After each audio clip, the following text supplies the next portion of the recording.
সাভার উপজেলা আওয়ামী লীগের সাধারণ সম্পাদক ও উপজেলা চেয়ারম্যান মনজুরুল আলম রাজীবের নেতৃত্বে হাজারো নেতাকর্মী নিয়ে বাংলাদেশ আওয়ামী লীগের প্লাটিনাম জয়ন্তী অনুষ্ঠান সফল করতে ঢাকা সোহরাওয়ার্দী উদ্যানে উপস্থিত হন। বাংলাদেশ আওয়ামী লীগ এদেশের বৃহত্তম ও সর্বপ্রাচীন ঐতিহ্যবাহী রাজনৈতিক একটি প্রতিষ্ঠান। আজ ২৩ জুন বাংলাদেশ আওয়ামী লীগের ৭৫তম প্রতিষ্ঠাবার্ষিকী। ৭৫তম প্রতিষ্ঠা বার্ষিকী উপলক্ষে প্লাটিনাম জয়ন্তী উদযাপন করেছেন বাংলাদেশ আওয়ামী লীগ। গত ৭.৫ দশক ধরে বাংলাদেশ আওয়ামী লীগের পথ চলা ছিল গৌরবোজ্জ্বল। তাছাড়া পৃথিবীর খুব কম সংগঠন আছে যারা ধারাবাহিক সাফল্য নিয়ে ৭৫তম প্রতিষ্ঠা বার্ষিকী উদযাপন করার সৌভাগ্য অর্জন করেছে।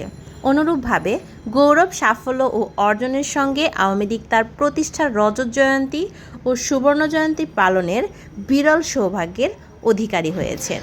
তারই ধারাবাহিকতায় সাভার উপজেলা আওয়ামী লীগের সাধারণ সম্পাদক ও উপজেলা চেয়ারম্যান মনজুরুল আলম রাজীবের নেতৃত্বে আওয়ামী লীগের ৭৫তম প্রতিষ্ঠাবার্ষিকী উপলক্ষে প্লাটিনাম জয়ন্তী সমাবেশ সফল করার লক্ষ্যে ঢাকার সোহরাওয়ার্দী উদ্যানে আয়োজিত জনসভায় বিভিন্ন ইউনিয়নের চেয়ারম্যানবৃন্দ সহ সাভার উপজেলা আওয়ামী লীগের অঙ্গ সংগঠনের সকল নেতাকর্মী নিয়ে ৭৫তম প্রতিষ্ঠাবার্ষিকী সফল ও সার্থক করতে প্লাটিনাম জয়ন্তী সমাবেশে উপস্থিত হন।